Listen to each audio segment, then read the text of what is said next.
Hi, you guys. So here's the video I'm making for you on this shape photo project, which I think is fun, and I hope some of you will have some fun doing it too.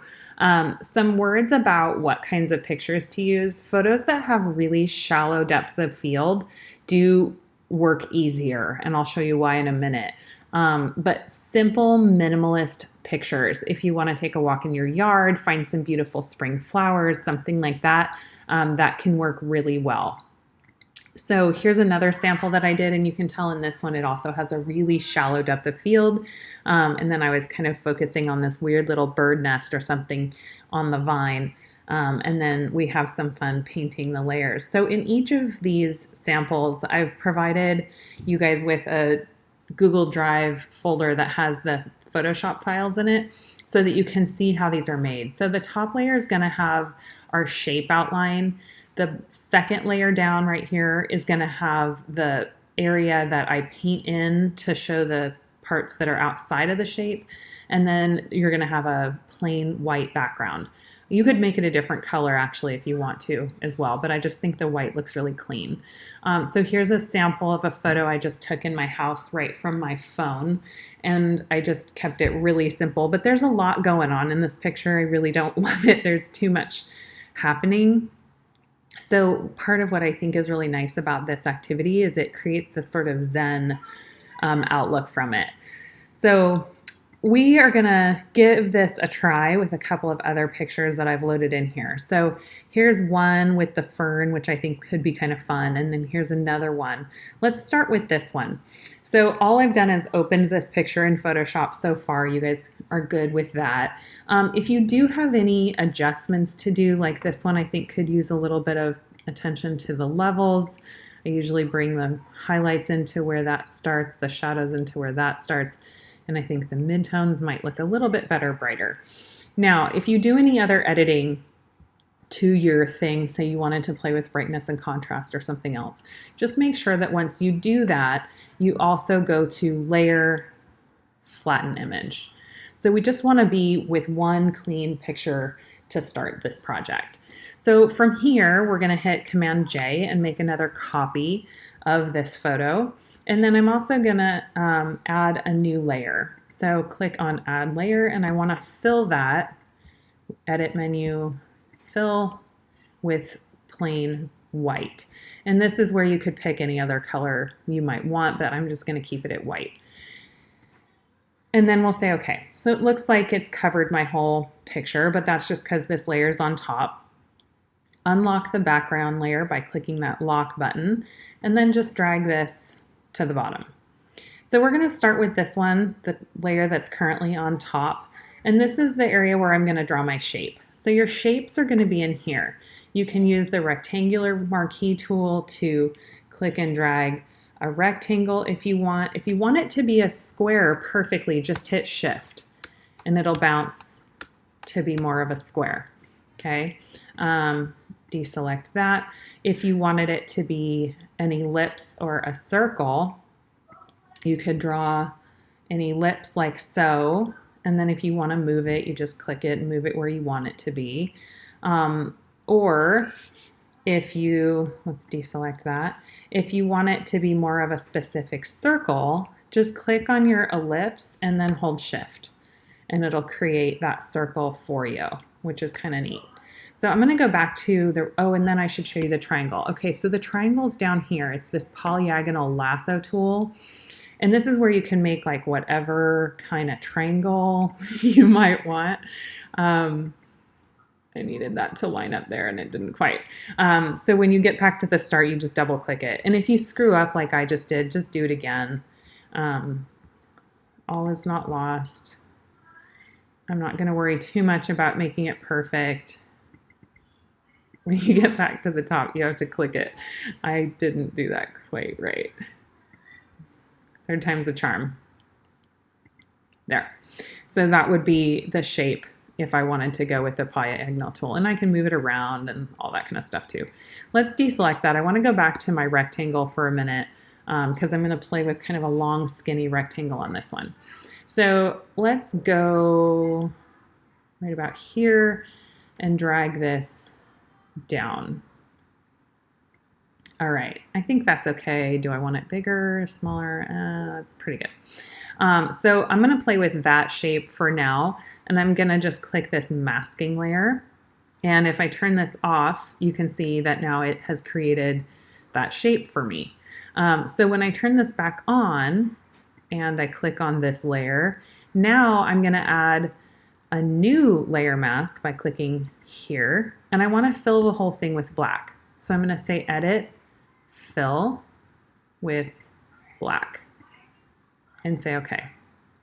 So now I can come in with my brush tool and paint with the opposite color. In this case, that's white. So that's partly why keeping a white background makes life easier.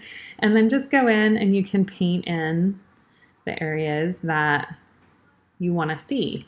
And I'm not being super, super careful right now. I'm just kind of trying to mark where those are. And I'll come back and clean it up. So that's kind of fun. I think this is where this gets fun, is kind of deciding, okay, what do I want to include and what do I not want to include, and kind of just going with it. Have some fun with it. And if or when you feel like, oh my gosh, I've totally screwed this up, remember you can always just delete the layer mask. So you would unlink it, and I'll show you that actually in just a second. But for now, if I click X, it toggles back and forth from black to white. And if I want to clean this up, I can come in and just go around this shape with the opposite color. That's what's so, so nice about layer masks. So please do not use the eraser tool, because you won't be able to get these results with the eraser tool. You also might find that you want to zoom in a little bit. So Command plus, or with my laptop, I can just zoom in on the little trackpad and I can kind of get a little bit more detail. And remember that the bracket key is the shortcut to making your brush bigger or smaller. And if you want to get in somewhere and get more detail, you can also hit, watch my brush right here, you can hit Shift bracket and it makes it sharper. And then you get that really, really clean edge. So this is a little bit tough for me. I don't like working with a completely hard brush because I can't get it perfect enough. And it always looks a little jaggy like that. And then remember, you can just kind of make your brush tiny to get into smaller spaces as needed. So there's an example of kind of how you can just basically create your shape and start to clean up the outside edges. Let me show you something though. Let's say you messed up and you really are not happy with this layer mask. So just unlink it and throw it. I don't know what I just clicked. Unlink it and we're going to drag it to the trash. And it'll ask you, are you sure? Just say delete. Okay, so now I'm back to here. One other thing you can do, let me make this a little smaller so it all fits. You guys might remember using the quick selection tool in the past. So Photoshop has given us this amazing button called Select Subject. This is going to work really well if your background is basically all one color. So keep that in mind if you're taking new pictures or looking through your photo archives for this assignment. So say Select Subject, and that will do its best to select the plant. And then I can tell right here it didn't quite see that little edge, so I can just make any little tiny adjustments as needed. And I actually don't really want it to select this outside part, so I'm gonna hold the Option key and it turns into a minus symbol. And I'm just gonna deselect the pot because I don't want that part, I just want the plant. And then I'm gonna hit Layer Mask. And then, boom, like so much less painting because Photoshop has done a lot of it for me, which is kind of amazing. So I do need to come in and clean it up a little bit, and do pay attention to detail because it'll make a big difference as to whether this looks good or kind of not so good. So I have black selected and I went to my brush tool and I'm gonna just come in and clean up this little bit right here and this little bit here, and then this little bit here. But that was really quick compared to going around and hand painting around every single thing. I could probably get in this little area if I want to, and that'll work. There. So that is one example of how you guys can do this. So if you are following along and pausing this along the way, something to keep in mind is just if you get super frustrated, just come back and start over. You haven't lost that much, but when you're ready to save it, just remember you're going to go File, Save As, and you can give it whatever title you want. I like to keep my things as a Photoshop file and a JPEG in case I want to go back and tweak it, but it's up to you. Save your stuff to whatever place you typically like to save it, and then we're good. I can show you one more sample, so if that was a little confusing, let's give it one more try.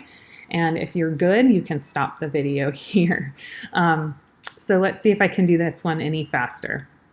So with this sample, let's go ahead and make a background copy. Let's make a new layer.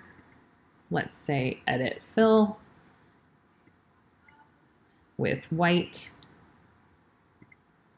And okay, let's unlock the background, switch this to the bottom, and come up here to the top. So what shape do I want here? Maybe just since I did the last one with a rectangle, I'll do an ellipse for this one. Maybe a circle. So I'm going to drag and then hold Shift, which will allow me to make it an actual circle. Okay, and then let's move that because I don't like how close it was to the edge there. So that's kind of fun. I sort of like that. All right, so now I'm going to add my layer mask. I'm going to turn this off and make sure I got what I wanted, which I did. And then down here on this layer, I'm going to, I wonder how select subject would work. Let's try it and see. So let's go to the quick selection tool, select subject, see what it gets. There's not as much contrast in this, but this is actually the part I want anyway. So that might end up being okay. I'm going to hold Option and just deselect this part actually, because I don't think I want any of that to be, where'd it go? It's so small. That's really funny. I didn't mean to do that. Okay. Let's figure out what we just did here. So let's turn that back on. Okay, so let's try that again. Select subject. Let's see what it gets. Okay, this is the part I'm kind of excited about. This part I don't really want, so let's make this bigger. Let's hit Option, deselect the pot. Somehow I just did that in a funny way. And then let's maybe make this smaller, and we'll add in the rest of that fern leaf. I kind of like my little fern leaf. We'll see how that goes. And then let's add a layer mask.